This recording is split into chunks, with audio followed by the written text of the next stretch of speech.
Pasay City, Holy Week, Holy Wednesday.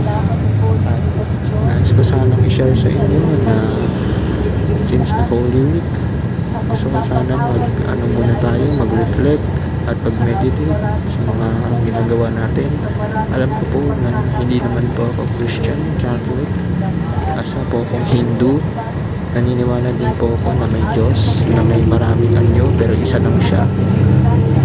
Hanuman Jayanti pala ang pangalan ng celebration po namin ngayong April, sabay po sa Holy Week ninyo.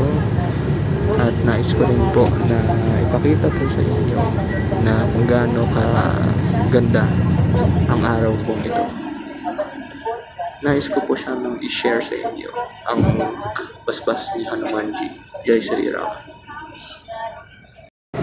So, part ko na tayo ng vlog ng ating video. Hindi na po tayo. Papunta na po tayo ng Skyway sa Makati, sa bandang Skyway. Papunta na tayo sa STX.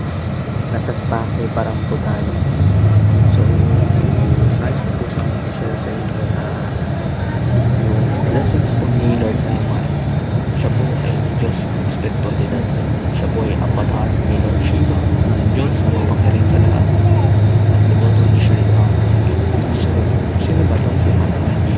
Si Hanumanji ay isang Diyos na kalahating tao ng ating monkey, unggoy. Pero ni-describe po siya na baka meron ako kapangyarihan. Tulad po ng superhuman strength, speed, durability, agility, intelligence, at yun din ang kapangyarihan na lumiit, lumaki, at lumipad.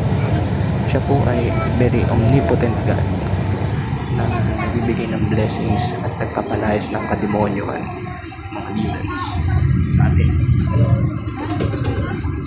So, yun lang masishare ko po sa inyo. Much love po.